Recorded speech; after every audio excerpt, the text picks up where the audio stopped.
విదేశాల్లో చదవాలనుకుంటున్నారా? అయితే విదేశ్ కన్సల్ట్ ని సంప్రదించండి. అమరావతి ఎయిర్పోర్ట్ ఎక్కడ ఏర్పాటు చేయాలనే అంశం పైన ఒక క్లారిటీ వచ్చేసినట్టేనా?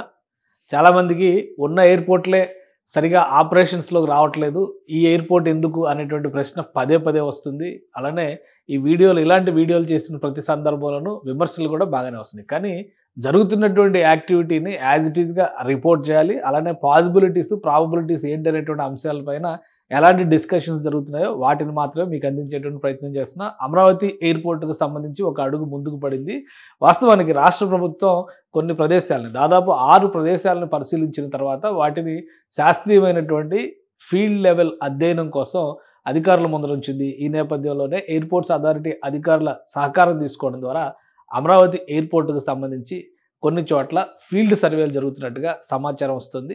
ఆయా ప్రాంతాల్లో ఉన్నటువంటి వెసులుబాట్లు, ప్రభుత్వానికి ఉన్నటువంటి భూములు, భూసేకరణ విషయంలో ఎదురయ్యేటువంటి సమస్యలు, వీటిని ప్రాథమికంగా అధ్యయనం చేసే విధంగా రాష్ట్రానికి సంబంధించినటువంటి అధికారులు, విమానయాన రంగానికి సంబంధించినటువంటి నిపుణులు ఈ బృందంలో ఉన్నట్టుగా తెలుస్తుంది. సో అమరావతి అంతర్జాతీయ విమానాశ్రయం ఎక్కడ ఏర్పాటు చేసేటువంటి అవకాశాలు ఉన్నాయి? ఈ విషయంలో ఇటీవలే 1-2 రోజులుగా గుంటూరు జిల్లాలో కొన్ని ప్రాంతాల్లో పర్యటనలు జరుగుతున్నాయి. వాటికి సంబంధించినటువంటి సారాంశాన్ని మీకు అందించేటువంటి ప్రయత్నం చేస్తాను. ఆంధ్రప్రదేశ్ రాజధానిగా మారుతున్నటువంటి అమరావతికి చుట్టుపక్కల ఉన్నటువంటి ప్రదేశాల్లో, ఎందుకంటే క్యాపిటల్ ఏరియాలో కంపల్సరీ ఒక ఎయిర్పోర్ట్ ఉండాలనేటువంటి మాట ఇప్పుడు కాదు, 2014-19లోనే చంద్రబాబు నాయుడు ప్రభుత్వం చాలా స్పష్టంగా చెప్పింది. మంగళగిరి పరిసర ప్రాంతాల్లో ఒక అంతర్జాతీయ విమానాశ్రయాన్ని నిర్మిస్తామనేటువంటి ప్రతిపాదన కూడా ఆ రోజుల్లోనే చేశారు. ఇప్పుడు కూటమి ప్రభుత్వం ఏర్పడిన తర్వాత శరవేగంగా పనులు జరుగుతున్నటువంటి విధానం, అవకాశాలని దృష్టిలో పెట్టుకోవడం, రాబోయేటువంటి 3 ఏళ్లలో దానికి కావాల్సినటువంటి ప్రాతిపదికను సిద్ధం చేసుకోవడం, ఈ క్రమంలోనే అమరావతిలో నిర్మాణం అవుతున్నటువంటి ఔటర్ రింగ్ రోడ్డు పరిధిలో ఉన్న ప్రాంతాలపైన అధ్యయనం చేస్తారు. సిఆర్డీఏ పరిధిలో ఒక అంతర్జాతీయ విమానాశ్రయాన్ని నిర్మిస్తామనేటువంటి మాట మంత్రి నారా లోకేష్ ట్వీట్ల రూపంలో తెలియజేశారు. దావోస్ పర్యటన సందర్భంలో ప్రస్తావించారు. ఆ తర్వాత శాస్త్రీయ అధ్యయనాలకు సంబంధించి అధికారులకు కూడా ఆదేశాలు జారీ చేసినట్టుగా తెలిసింది. ఈ నేపథ్యంలోనే అమరావతి ప్రాంతంలో ఒక ప్రదేశం పైన ఎక్కువ ఫోకస్ పెట్టినట్టుగా తెలుస్తుంది. ఆ ప్రదేశం ఏంటి అనేది ఒకసారి మనం పరిశీలించేటువంటి ప్రయత్నం చేద్దాం. అమరావతికి అలానే గుంటూరు నగరానికి అతి సమీపంలో ఉన్నటువంటి ప్రదేశాలని ఈ బృందం పరిశీలించినట్టుగా తెలుస్తుంది. అది ఎక్కడ ఉంది, ఎంత దూరంలో వస్తుంది ఒకసారి పరిశీలిద్దాం. ఇది గుంటూరు నగరానికి సంబంధించినటువంటి అతి సమీపంలో ఉన్నటువంటి డోకిపర్రు ప్రాంతం. ఈ డోకిపర్రు ప్రాంతాన్ని ఒక్కసారి మనం ఇట్లా టోటల్ జూమ్లో కనుక గమనించి చూస్తే ఇక్కడ ఒక క్లారిటీ కనిపిస్తుంది. ఒక సర్కిల్ రూపంలో కనిపిస్తుంది. ఇది గుంటూరు సిటీ, ఇది విజయవాడ సిటీ, అంటే గన్నవరం ఎయిర్పోర్ట్ ఇక్కడ ఉంది. ఇక అమరావతి నగరం ఇక్కడ నిర్మాణం జరుగుతుంది. డోకిపర్రు అనేటువంటి ప్రాంతం ఇక్కడ ఉంది. దీని సరౌండింగ్స్లో ఇక్కడ ఈ ట్రయాంగిల్లో కనిపిస్తున్నటువంటి ప్రదేశం మొత్తం కూడా, ఈ ప్రదేశాల్లో ప్రభుత్వానికి సంబంధించి దాదాపుగా 1000 ఎకరాల భూములు అందుబాటులో ఉన్నట్టుగా ఒక సమాచారం ఉంది. అంటే ఇది తాడికొండ మండలం పక్కన ఒక 3 మండలాలు కనిపిస్తున్నాయి. తాడికొండ మండలం, మేడికొండూరు మండలం, అలానే అమరావతి మండలం. అమరావతి అంటే పాత అమరావతి మండలం. ఈ 3 మండలాలకు సంబంధించి ఒకటి తాడికొండ, రెండోది ఇది కొంచెం గుర్తుపెట్టుకోవాల్సినటువంటి విషయం, రెండోది మేడికొండూరు. ఈ పరిసర ప్రాంతాల్లో ఉన్నటువంటి ప్రదేశాల్లో ప్రభుత్వ భూములపైన అధ్యయనం చేస్తున్నట్టుగా సమాచారం ఉంది. మూడోది అమరావతి మండలం. ఈ 3 మండలాల పరిధిలోకి వస్తున్నటువంటి గ్రామాలు, అక్కడ ప్రభుత్వ పరిధిలో ఉన్నటువంటి భూములు, వీటిపైనే అధికారులు అధ్యయనం చేసినట్టుగా తెలుస్తుంది. అందులో డోకిపర్రు దగ్గర నుంచి పాయింట్ మొదలు పెడితే ఇలా ఈ ట్రయాంగిల్లో చూసినప్పుడు మొత్తం అమరావతికి అత్యంత సమీపంలో, ఇటు అమరావతి నుంచి చూసినప్పుడు మ్యాక్సిమం 15 గంటల నుంచి 20 నిమిషాల్లో అమరావతి రీచ్ అయ్యేటువంటి ప్రదేశం. ఇటు గుంటూరు నగరానికి కూడా దాదాపుగా అంతే సమయం కనిపిస్తుంది. ఇక మంగళగిరి, విజయవాడకు కొంచెం ఎక్కువ సమయం కనిపించవచ్చు. కానీ అప్పుడు రాబోయేటువంటి ట్రాన్స్పోర్ట్ సిస్టమ్స్ వీటన్నిటిని దృష్టిలో పెట్టుకొని చూస్తే కనుక అక్కడ కూడా పెద్దగా ఇబ్బందికరమైనటువంటి అంశం కాకపోవచ్చు అనేటువంటి ఆలోచన చేస్తున్నట్టుగా తెలుస్తుంది. మరొకటి ఏంటంటే, ఇక్కడ ఒక 10 లక్షల జనాభా ఉండొచ్చు, ఇక్కడ ఒక 15 లక్షల జనాభా ఉంది. దాదాపుగా కొత్తగా ఏర్పడేటువంటి అమరావతి పరిసర ప్రాంతాల్లో కూడా ఒక 10 లక్షల జనాభా మనం లెక్కేసుకుని చూస్తే కనీసం మినిమం 30 లక్షల జనాభా ఈ రేడియస్లో ఉండేటువంటి అవకాశం ఉంది ఇప్పుడు ప్రజెంట్ సిచ్యుయేషన్లో.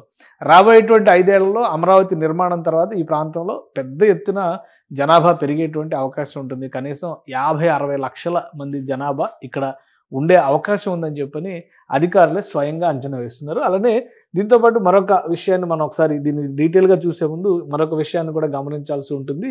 జనాభా ప్రాతిపదికన అమరావతి ప్రాంతాన్ని చూసినప్పుడు కొన్ని లెక్కలు అంచనాలు వేస్తున్నారు. ఇది ఒక కంపారిజన్, ఇప్పుడు బయటకు వచ్చినటువంటి ఒక కంపారిజన్. ఈ కంపారిజన్ కూడా మనం చూడాల్సి ఉంటుంది.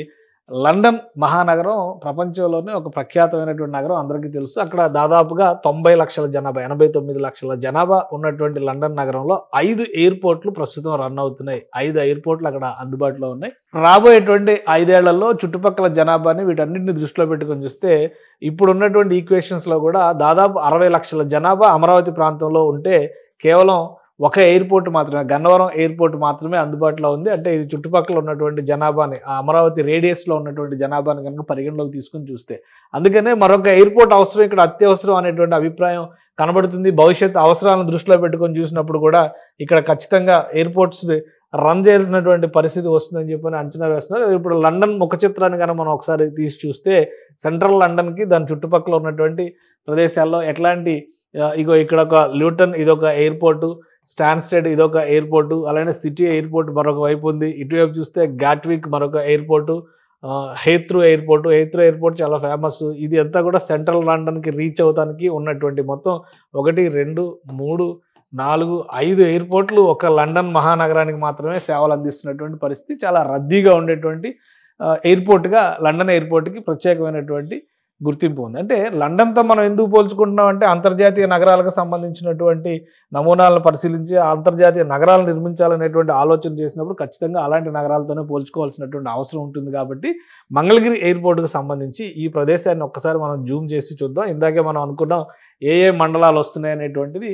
ఒక్కసారి ఈ ప్రదేశాన్ని ఒక్కసారి జూమ్ చేసి చూస్తే కనుక ఇక్కడ 3-4 మండలాల పేర్లు కనిపిస్తున్నాయి. మేడికొండూరు పరిధి, అలానే ఇక్కడ ఇదంతా కూడా పేరేచర్ల ఇటువైపు అంతా, ఇటు వస్తే కనుక ఇది తాడికొండ పరిధి, ఇటువైపు వస్తే అమరావతి పరిధి వస్తుంది, ఇటు పెదకూరపాడు మండలం వస్తుంది. సో ఇక్కడ గుడిపూడి, సత్తెనపల్లి ఇవన్నీ కూడా మండలాల వారీగా చూస్తే, కానీ ఈ సెంట్రల్ లొకేషన్లో ఉన్నటువంటి ల్యాండ్ అవైలబిలిటీ ప్రధానంగా తాడికొండకు సంబంధించినటువంటి భూములు 1000 ఎకరాల భూములు ఈ పరిధిలోనే ఉన్నాయి, ప్రభుత్వ భూములు ఉన్నాయి. ఈ 1000 ఎకరాల భూములు ఉండడము, ఈ పరిసర ప్రాంతాల్లో ల్యాండ్ కాస్ట్ కూడా కంపారిటివ్లీ మిగతా ప్రాంతాలతో పోల్చి చూసినప్పుడు తక్కువగా ఉండడము. కనెక్టివిటీ విషయంలో చూస్తే ఇక్కడ NH నేషనల్ హైవే కనెక్టివిటీ కూడా ఇటువైపు నేషనల్ హైవే 16 కనెక్టివిటీ ఇటువైపు వస్తుంది. అలానే కొత్తగా డెవలప్ చేస్తున్నటువంటి అమరావతిలోకి కనెక్టివిటీ డెవలప్ చేస్తున్నటువంటి హైవే ఇది కూడా ఇటువైపు వస్తుంది. ఈ హైవేల పరంగా చూసినా కానీ కనెక్టివిటీలో ఎలాంటి ఇబ్బందులు ఉండవు. కాబట్టి ఈ ప్రదేశం అనుకూలమైనది అన్నట్టుగా కొంత ప్రాథమికంగా సమాచారం వస్తుంది. అలానే అధికారులు కూడా దీనిపైన ప్రత్యేకమైనటువంటి దృష్టి పెట్టబోతున్నారు. అన్నిటికీ మించి ఈ ప్రాంతంలో ఎయిర్పోర్ట్ ఏర్పాటు చేయాలంటే కనీసం 3000 నుంచి 5000 ఎకరాల భూములు కావాలనేటువంటి అంచనాని రాష్ట్ర ప్రభుత్వం వేస్తుంది. 3000 నుంచి 5000 ఎకరాలు అంటే ఈ ప్రాంతంలోనే 10,000 ఎకరాలు, 1000 ఎకరాల వరకు ప్రభుత్వ భూములే ఉన్నాయి. కాబట్టి 1000 ఎకరం భూములు ఉన్న నేపథ్యంలో ఇబ్బందులు ఏవి ఉండవు.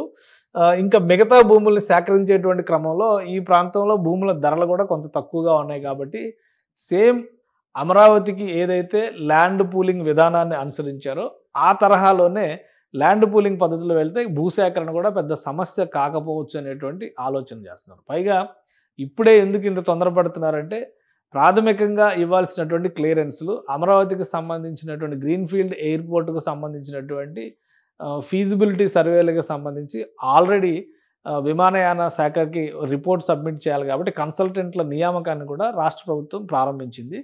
అక్కడ విమానయాన శాఖ, పౌర విమానయాన శాఖ దీనికి సంబంధించినటువంటి క్లియరెన్స్ ఇవ్వడానికి కూడా దాదాపుగా 6 నెలల నుంచి సంవత్సర కాలం సమయం పడుతుంది.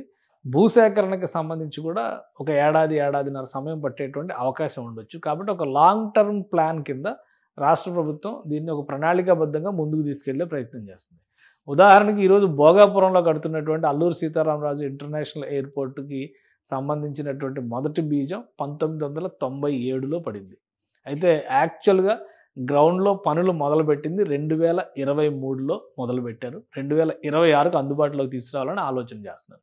సో ఇంత సుదీర్ఘమైనటువంటి సమయం అమరావతి ఎయిర్పోర్ట్కి పట్టేటువంటి అవకాశాలు లేవు. కాకపోతే అక్కడ ఉన్నటువంటి భూములు అందుబాటులో ఉన్నటువంటి పరిస్థితి, అమరావతి నిర్మాణం 2-3 ఏళ్లలో జరిగేటువంటి ప్రక్రియలో భాగంగానే ఈ ప్రొసీజర్స్ అన్నీ కంప్లీట్ చేసుకుంటే రాబోయే రోజుల్లో వీలైనంత వేగంగా శరవేగంగా ఎయిర్పోర్ట్ నిర్మాణం చేయడానికి అవకాశం ఉంటుందని రాష్ట్ర ప్రభుత్వం భావిస్తుంది. అందులో భాగంగానే ఈ అధ్యయనాలు చేస్తున్నట్టుగా తెలుస్తుంది. ఈ అధ్యయనాలతో పాటు రాబోయేటువంటి రోజుల్లో అమరావతి ప్రాంతంలో మరింత జనసమ్మర్దం రాకపోకలు పెద్ద ఎత్తున జరుగుతాయి. కాబట్టి ఇది పాత అమరావతి నగరం, ఇప్పుడు కొత్తగా డెవలప్ అవుతున్నటువంటి అమరావతి నగరం.